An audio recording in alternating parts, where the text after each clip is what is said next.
Hi, my name is Julie Connor, and I'm doing the diabetic foot exam for Nursing 500. I'm going to, when I first see the patient, inspect the shoes that they're wearing before they take their shoes off.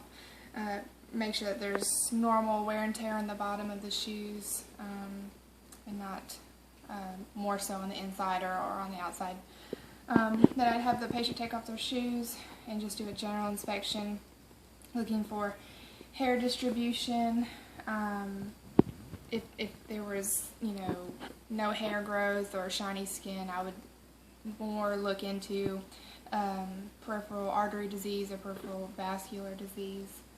I'm going to check for groomed toenails. Toenails should be cut straight across to cut down on ingrown toenails, which can be an issue. Then I'm going to check capillary refill. Should be less than 2 seconds, and this patient isn't diabetic, so his findings will probably be normal. Going to check for deformities, any kind of hammer toe or clubbing, and also going to check for calluses on the foot. Calluses can lead to ulcers, especially in diabetic patients. They're prone to getting ulcers on their feet.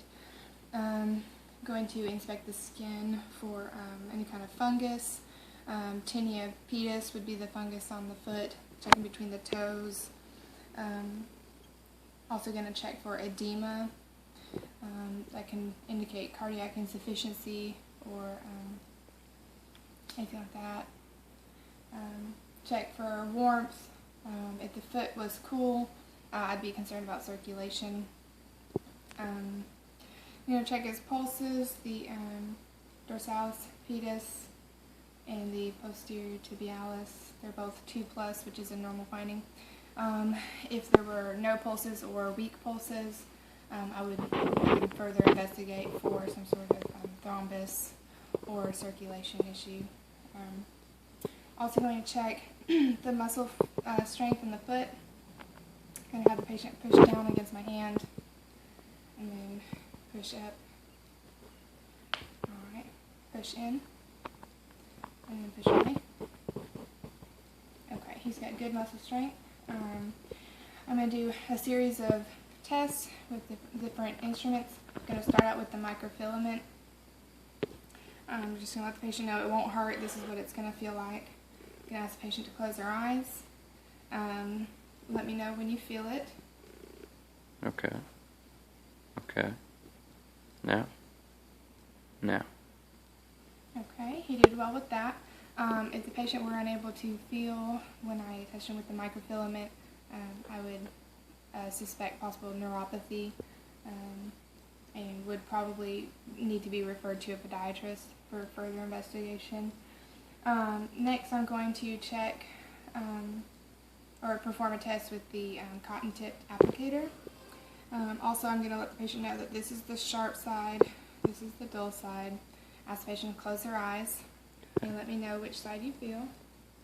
Sharp,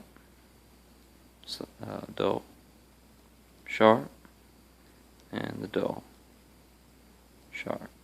Okay. He did well with that also. Again, this isn't a diabetic patient, but one that a diabetic patient might have neuropathies and not be able to tell the difference between the sharp and dull. If that were the case, I would refer this patient to a podiatrist also, inspect further for neuropathy. The next test is with the tuning fork, and I would activate the tuning fork with my hand, put it on the bony prominence of his foot with his eyes closed. I'm going to stop the vibration, and the patient will let me know whether they feel it or not, and it should match, so I'll go ahead and do that. Okay.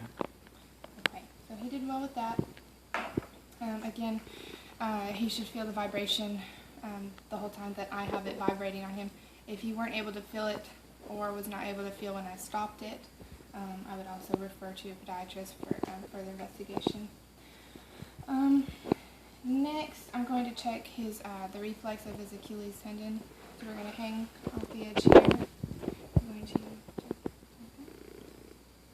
Okay. His great reflexes. Okay.